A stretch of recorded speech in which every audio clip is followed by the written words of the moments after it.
tutti, benvenuti in questo nuovo video. Oggi andremo a recensire un amplificatore della SMSL, che è un'azienda cinese molto famosa in ambito Wi-Fi. Infatti sono molto famosi i DAC che propone, che sono DAC da rapporto qualità-prezzo straordinario, e propone anche molti amplificatori dall'ottimo rapporto qualità-prezzo. L'amplificatore mi è stato spedito dall'azienda per testarlo, il mio giudizio rimane comunque imparziale. Applicherò infatti gli stessi canoni che ora applico anche nei prodotti che ho recensito, che ho invece acquistato io. Prima di procedere con l'unboxing di questo SMSL A50, vi ricordo di iscrivervi al canale se ancora non l'avete fatto, così da non perdervi i prossimi video e quindi le prossime recensioni. Ora possiamo partire subito con l'unboxing. La scatola si presenta un po' massacrata, infatti il corriere non è stato molto delicato nel mio caso. È un peccato perché la scatola è molto carina. In alto a sinistra troviamo il logo dell'azienda, poi il logo ARS Audio, il nome dell'amplificatore e anche il disegno stilizzato dell'amplificatore. Apriamo ora la scatola, troviamo un pannello protettivo in schiuma, poi troviamo il telecomando che sembra essere di buona qualità, poi un classico cavo di alimentazione, poi troviamo l'alimentatore che è da 24 volt 6.75 A per una potenza totale di 162 watt. Poi abbiamo un cartoncino della garanzia che è scritto tutto in cinese, poi un piccolo manuale che è scritto sia in lingua inglese che in lingua cinese. Poi troviamo un'antenna per il Bluetooth che è da avvitare all'amplificatore, che è davvero minuscola, e infine nella busta protettiva troviamo l'amplificatore vero e proprio. La finitura è nera ed è molto ben realizzata e l'amplificatore è davvero minuscolo, sta proprio nel palmo di una mano. Andiamo ora ad analizzare il pannello frontale dell'amplificatore. Sulla destra troviamo un potenziometro e premendo il potenziometro andiamo ad accendere l'amplificatore. Possiamo vedere che sulla sinistra si accende uno piccolo schermo LED che ci indica il livello del volume. Ruotando il potenziometro possiamo infatti incrementare e diminuire il livello di volume dell'amplificatore. Premendolo nuovamente possiamo entrare nel menu delle equalizzazioni. Questo amplificatore dà la possibilità infatti di applicare dei vari tipi di equalizzazioni al suono. In particolare il simbolo E0 indica che non è inserita nessuna equalizzazione, poi il simbolo ET indica che sono inseriti i controlli di tono, e poi progressivamente abbiamo vari tipi di equalizzazione che vanno dalla numero 1 alla numero 5. In particolare la numero 1 è l'equalizzazione bass, poi la numero 2 super bass, la numero 3 rock, la numero 4 soft e la numero 5 clear. Poi durante la parte di misurazioni andremo a vedere a cosa corrispondono effettivamente queste equalizzazioni. Se premiamo nuovamente il potenziometro compare la scritta T e possiamo andare a regolare i controlli di tono. La lettera T indica che stiamo regolando il controllo di tono degli alti e possiamo andare a impostare dei valori da più 7 fino a meno 7. Premendo nuovamente il potenziometro andiamo a regolare il controllo di toni bassi e anche qui abbiamo un intervallo di intervento da più 7 a meno 7. Premendo poi ancora una volta il potenziometro compare la scritta BL2 che è praticamente la regolazione della luminosità dello schermo. Infatti ruotando il potenziometro possiamo vedere che compare la scritta BL1, lo schermo diventa meno luminoso. Premendo ancora una volta il potenziometro invece usciamo dal menu. Se premiamo 2 volte consecutivamente invece il potenziometro andiamo a selezionare gli ingressi, in particolare possiamo selezionare l'ingresso di linea oppure l'ingresso Bluetooth. Se invece teniamo premuto il potenziometro andiamo a spegnere il dispositivo. Andiamo ora ad analizzare il pannello posteriore di questo piccolo amplificatore. Troviamo la piccola antenna per il Bluetooth, poi i due ingressi destro e sinistro per l'ingresso di linea, i due connettori per la cassa destra e i due connettori per la cassa sinistra, e infine il connettore per l'alimentatore, e qua è indicato che accetta voltaggi da 12 a 24 volt. Vediamo ora il telecomando che è in plastica ma è ben realizzato. Per farlo funzionare servono due batterie del tipo AAA che non sono incluse nella confezione, quindi dobbiamo acquistarle a parte. Troviamo in alto a sinistra il tasto di accensione e spegnimento, poi le frecce destra e sinistra che ci permettono di navigare nel menu delle equalizzazioni e dei controlli di tono, mentre le frecce alto e basso non hanno nessuna funzione, e il tasto centrale dentro le frecce ci permette di accedere al menu e di confermare con OK. Poi abbiamo a sinistra il tasto selezione degli ingressi, poi il tasto funzione e a destra il tasto mute. e infine poi abbiamo il controllo del volume in basso. Ora andiamo a vedere brevemente le caratteristiche tecniche che dichiara il costruttore. Come potenza di uscita viene indicata una potenza di 100 W per 2 su 2 ohm, 80 W per 2 su 4 ohm e 40 W per 2 su 8 ohm. Non viene indicato però a che percentuale di distorsione viene erogata questa potenza. Comunque poi andremo a verificare nella parte di misurazioni se la potenza che dicono è reale oppure no. Poi una risposta in frequenza dichiarata da 20 Hz a 20 kHz, la regolazione dei bassi e degli alti che va da meno 14 dB a più 14 dB, la THD più N, quindi distorsione totale più rumore, che è dello 0,02%, però anche qui non ci viene dichiarato né a che potenza né a che frequenza abbiamo questa distorsione. Poi la separazione dei canali che è di 105 dB a 1 kHz, la sensibilità dell'input che è di 440 mV RMS, il rapporto segnale-rumore che è di 100 dB, quindi molto buono. Poi il consumo, qui è indicato 36 watt, ma è un dato che è completamente sbagliato e non ha senso, perché non è il consumo massimo, perché il consumo massimo è di 162 watt, che è il consumo massimo dell'alimentatore. Ma soprattutto non è neanche il consumo minimo. Io ho misurato il consumo quando l'amplificatore è acceso ma non gli arriva segnale, è di 3.6 watt, quindi molto probabilmente si sono persi il punto tra il 3 e il 6 in questo datasheet. Poi la potenza in standby che è minore di 0.5 watt, infatti quando l'amplificatore è spento c'è un consumo parassita di circa 0.4 watt. Poi le dimensioni che sono veramente particolari, infatti è veramente minuscolo, stiamo parlando di poco meno di 10 cm di larghezza, poco più di 3 cm di altezza e una profondità di poco più di 10 cm, quindi è veramente minuscolo come amplificatore. Poi infine abbiamo il peso che è di soli 300 grammi. Purtroppo in questo video non ci sarà la parte di smontaggio perché ho provato a smontarlo ma sono arrivato a un punto in cui non riuscivo a smontare il frontale, non riuscivo a vedere all'interno della scheda perché non riuscivo a togliere praticamente la parte del potenziometro che secondo me deve essere o incollata o ha un montaggio che non, molto complicato. Quindi per evitare di danneggiare il prodotto non ho insistito e purtroppo in questo video non ci sarà la parte di smontaggio. Posso però dirvi che il chip di amplificazione che monta questo A50 è il TPA 3116D2. In particolare in questo caso ne sono utilizzati due, uno per canale, in configurazione PBTL. Infatti il chip TPA 3116 praticamente è un chip stereo, ha la possibilità però di mettere i due canali in parallelo e di diventare un chip mono e in questo modo riesce a pilotare carichi molto più bassi rispetto a quando viene utilizzato in modalità stereo. Infatti questo amplificatore riesce a gestire tranquillamente anche carichi da 2 ohm. Il chip di amplificazione TPA 3116 è abbastanza famoso, è un chip della Texas Instrument, non è uno dei migliori che fanno, però è comunque molto buono, è molto conosciuto per il suo elevato rapporto qualità-prezzo. Esistono dei chip migliori come per esempio il TPA 3255 che è montato da molti amplificatori che ho testato nei video precedenti, che però ha un costo maggiore rispetto a questo TPA 3116. Ora passiamo subito alla parte delle misurazioni.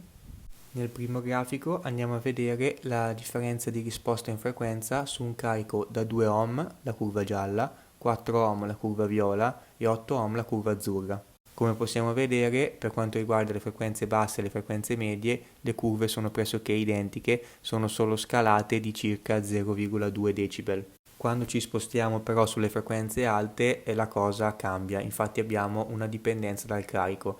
La dipendenza dal carico è un problema che hanno tutti i classe D economici, è una dipendenza che avviene solo sulle altissime frequenze, quindi diciamo dai 10 kHz in su, ed è un problema dovuto al filtro di uscita che hanno gli amplificatori in classe D. In questo caso la risposta su 4 ohm e 8 ohm sono comunque molto buone, infatti per quanto riguarda la risposta su 8 ohm a 20 kHz abbiamo solo un incremento di circa 0,7 dB, mentre per quanto riguarda la risposta su 4 ohm a 20 kHz siamo a circa meno 0,6 dB. La risposta su un carico da 2 ohm invece non è un granché, infatti a 20 kHz siamo sotto di circa 4 dB, il che non è per niente ideale.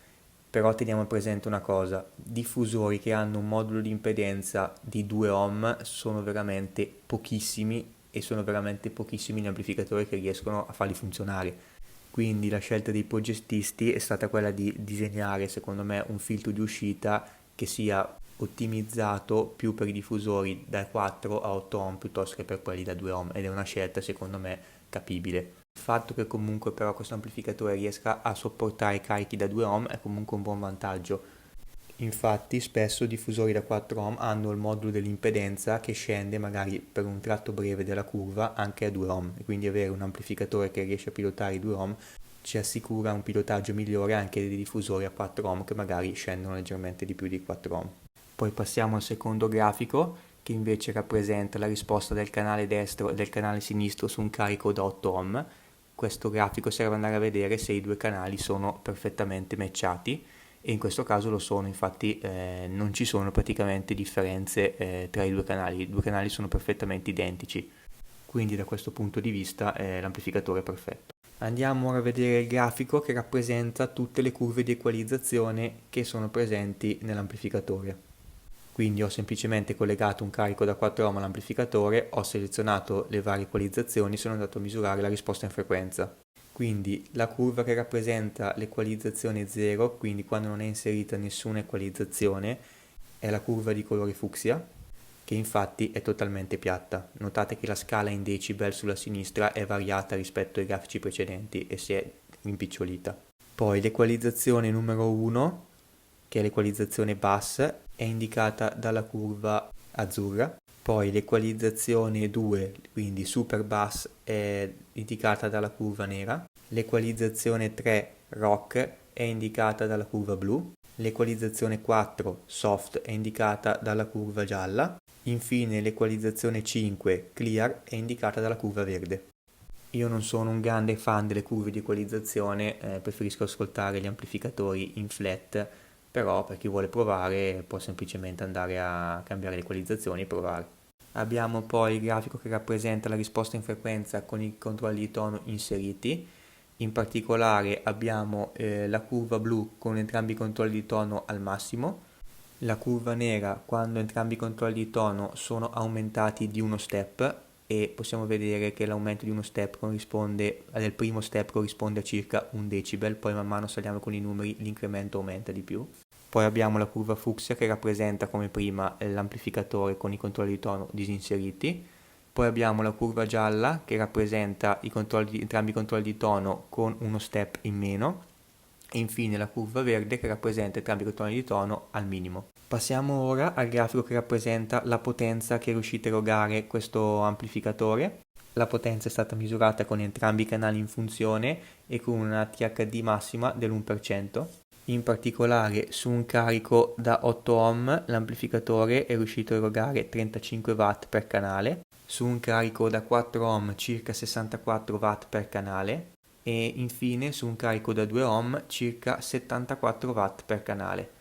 Un altro dato interessante che sono andato a misurare è il massimo segnale in ingresso analogico che può sopportare l'amplificatore prima che l'ingresso analogico saturi. Il massimo ingresso è di 1,9 volt RMS. Veniamo ora alle note d'uso ed ascolto. Per quanto riguarda l'utilizzo, l'amplificatore è veramente comodissimo, infatti con il telecomando in dotazione possiamo fare tutto semplicemente comodamente seduti dal divano, quindi veramente comodo. Si seleziona l'ingresso, si selezionano le equalizzazioni, si seleziona il livello del volume, accensione e spegnimento. Le uniche note negative dal punto di vista dell'utilizzo sono la mancanza degli ingressi digitali, infatti sarebbe molto comodo avere almeno un ingresso ottico per collegarlo magari al televisore, invece purtroppo c'è solo un ingresso di linea e appunto l'ingresso che è il Bluetooth. Il Bluetooth è molto comodo, si collega semplicemente, mantiene in memoria l'ultimo dispositivo collegato e anche l'ingresso analogico funziona normalmente. Ecco, sarebbe stato utile avere anche magari più di un ingresso analogico. Comunque per il costo e per il tipo di apparecchio l'utilizzo è veramente, veramente buono. Per quanto riguarda il suono, anche qui il suono è molto buono, la coerenza timbrica è molto buona, le alte frequenze e le medie frequenze sono molto piacevoli, sono ben definite e messe a fuoco.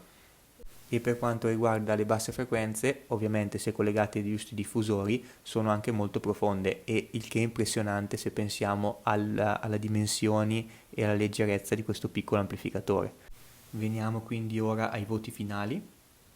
Per quanto riguarda la potenza ho dato un 7, infatti 35 watt su 8 ohm non sono tantissimi, ma non sono neanche pochi. Tenete presente che sono 35 watt reali misurati, non i 35 watt ma scritti sulle campagne pubblicitarie, diciamo. Sono 35 watt veri e bastano per pilotare tranquillamente a un buon livello di volume la maggior parte degli altoparlanti che abbiamo in casa in un ambiente domestico.